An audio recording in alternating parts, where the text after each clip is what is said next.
Assalamualaikum warahmatullahi wabarakatuh. Halo teman-teman semua, selamat datang di sesi bedah materi kita kali ini. Hari ini, jujur aja, kita bakal nyelam ke satu sumber teks yang ngebahas kawasan yang benar-benar unik banget. Epicentrum Imperium, siklus sejarah Syam. Bayangin sebuah wilayah yang bukan cuma sekedar jadi saksi bisu, tapi justru jadi aktor utama dari jatuh bangunnya sejarah dunia. Teks ini ngegambarin tempat ini sebagai epicentrum pertarungan panjang antara kebenaran dan kebatilan. Jadi, yuk siapin fokus kalian karena narasi sejarah ini benar-benar epik dan bakal ngebuka wawasan kita. Pernah kepikiran gak sih mengapa satu wilayah ini selalu menjadi pusat pertarungan imperium besar dunia? Maksudnya, apa sih yang bikin tempat ini tuh super spesial sampai kekuatan global dari masa ke masa selalu pengen nguasainya? Nah, sumber yang kita pelajari hari ini ngasih perspektif yang menarik banget.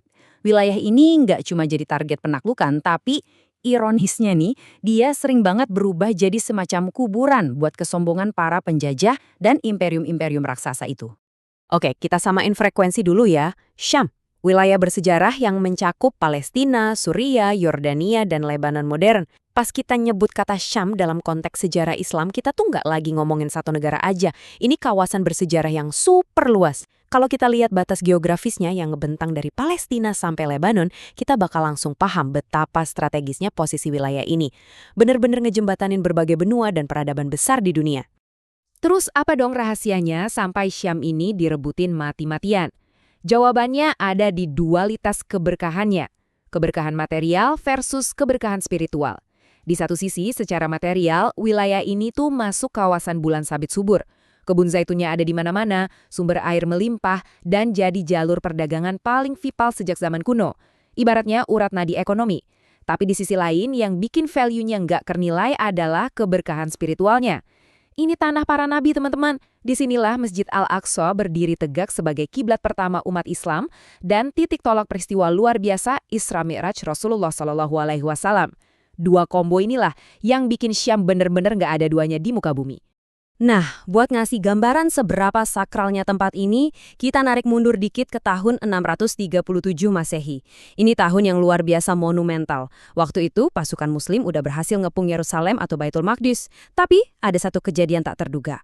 Pemimpin umat Islam saat itu, Khalifah Umar bin Khattab, sampai mutusin buat jalan darat jauh-jauh dari Madinah langsung ke Palestina. Buat apa? Cuma buat nerima penyerahan kunci kota tersebut secara langsung dari tangan penduduknya. Sebuah amanah suci bukan sekedar rampasan perang. Kenapa coba kehadiran personal seorang Khalifah Umar itu krusial banget? Gini loh, pas pasukan Muslim membebaskan wilayah raksasa lain kayak Irak atau Mesir, itu tuh cukup diwakilin sama para jenderal dan panglima aja. Kehadiran langsung sang Khalifah di Baitul Maqdis ngebuktiin satu hal penting. Tanah ini nggak pernah dilihat sekedar sebagai trofi politik atau rampasan perang. Buat generasi awal umat Islam, ini adalah amanah suci. Sebuah tanggung jawab akidah dan spiritual yang super berat. Karena statusnya yang sespesial itu, wajar kalau kawasan ini selalu diincar.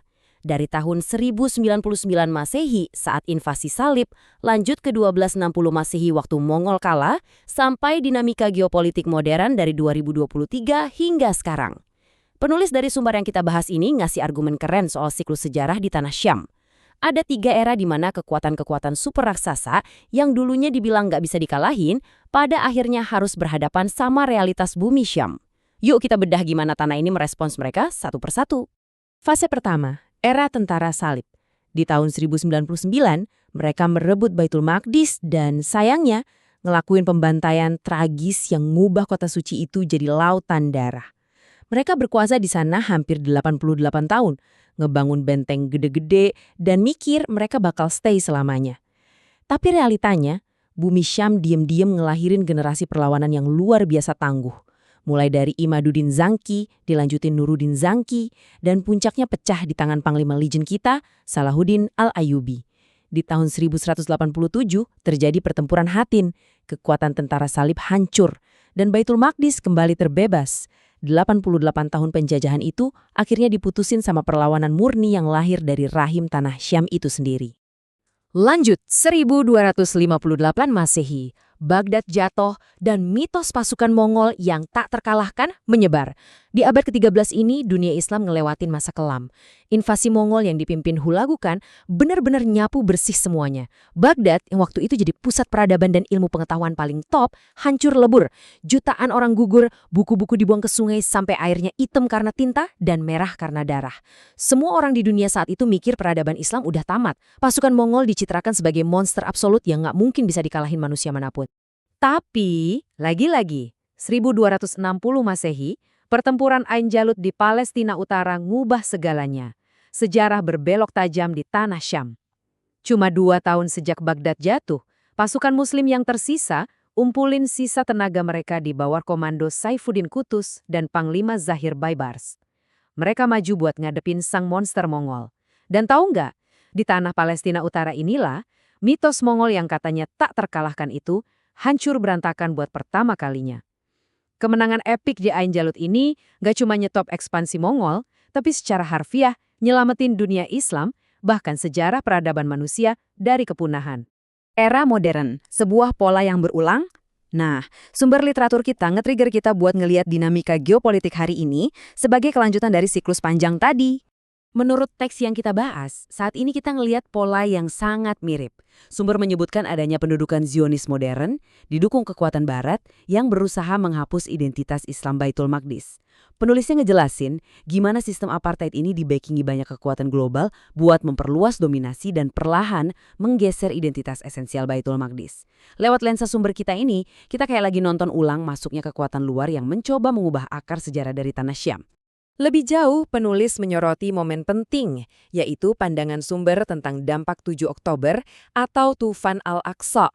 Mulai dari superioritas militer runtuh, protes global, boikot ekonomi, tekanan diplomatik, sampai keretakan internal Israel.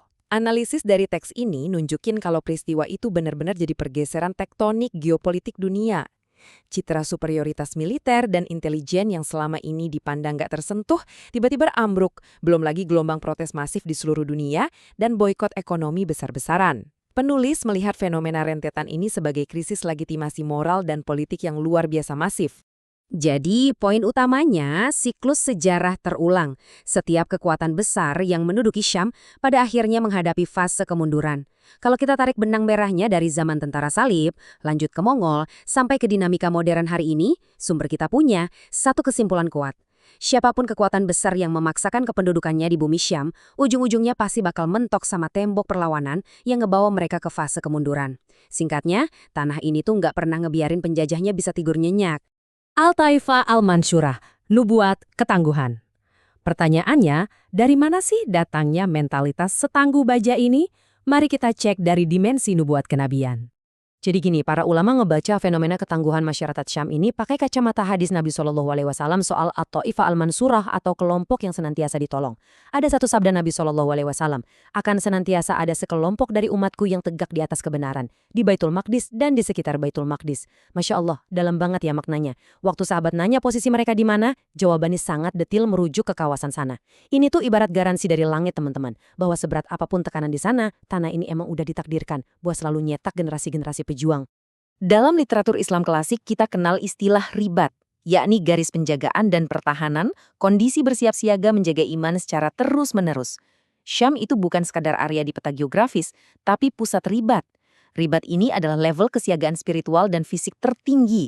Bayangin, ada sebuah masyarakat yang rela ngorbanin zona nyaman mereka seumur hidup cuma buat jadi tameng peradaban dan benteng akidah umat Islam secara global, apalagi pas ngadepin berbagai fitnah akhir zaman.